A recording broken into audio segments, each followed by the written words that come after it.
ಆದಿಚುಂಚನಗಿರಿ ಪೀಠಾಧ್ಯಕ್ಷರಿಂದ ಮಹಾಸತ್ಸಂಗ ಆರೋಹಣ. ಬೆಂಗಳೂರು.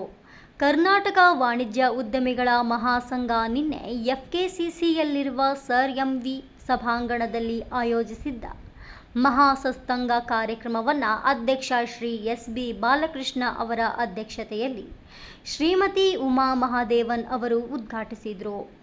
ಶ್ರೀ ಆದಿಚುಂಚನಗಿರಿ ಮಹಾಸಂಸ್ಥಾನ ಮಠ ಪೀಠಾಧ್ಯಕ್ಷರ ದಿವ್ಯ ಸಾನ್ನಿಧ್ಯದಲ್ಲಿ ನಡೆದ ಕಾರ್ಯಕ್ರಮದಲ್ಲಿ ವಿವಿಧ ಸ್ವರಗಳಿಂದ ಮೇಳೈಸಿದ ಭಕ್ತಿಗೀತೆಗಳ ಸುಶ್ರಾವ್ಯ ನೆರೆದಿದ್ದ ಆಸ್ತಿಕರ ಮೈಮನಗಳಲ್ಲಿ ಭಕ್ತಿ ಸುಧಿಯನ್ನು ಎಳೆ ಎಳೆಯಾಗಿ ಬಡಿದೆಬ್ಬಿಸಿ ಭಕ್ತಿ ಭಾವಗಳ ಉತ್ತುಂಗತೆಯನ್ನ ಮೆರೆಯಿತು. ಇದೇ ಸಂದರ್ಭದಲ್ಲಿ ಶ್ರೀ ನಿರ್ಮಲಾನಂದ, ಶ್ರೀ ಧರ್ಮೇಂದ್ರರವರ ಅಮೃತ ಹಸ್ತದಿಂದ ಸ್ಕಿಲ್ ಡೆವಲಪ್ಮೆಂಟ್ ವಿಭಾಗವನ್ನು ಉದ್ಘಾಟಿಸಲಾಗಿದ್ದು, ಮಹಿಳಾ ಉದ್ಯಮಿಗಳ ವಿಭಾಗದ ಅಧ್ಯಕ್ಷೆ ಡಾಕ್ಟರ್ ಮಧುರಾಣಿ ಗೌಡ ಅವರು ಉಪಸ್ಥಿತರಿದ್ದರು. ವರದಿ ಕೊಡಕಲ್ ಶಿವಪ್ರಸಾದ್. ಶಾಂತಿ ಶಾಂತಿ ಶಾಂತಿ.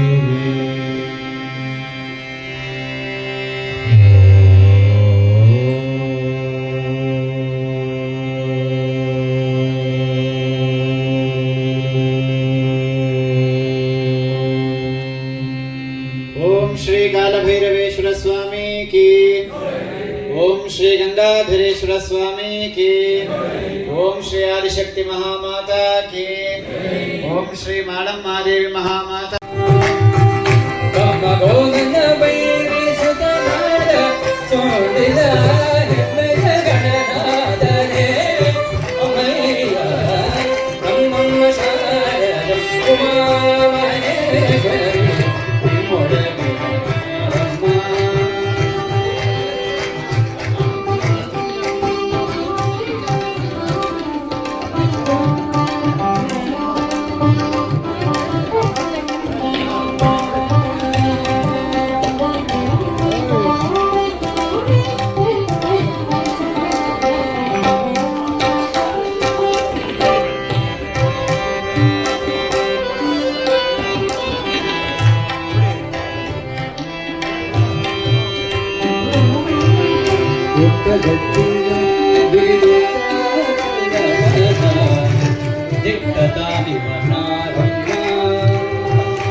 ಜಯ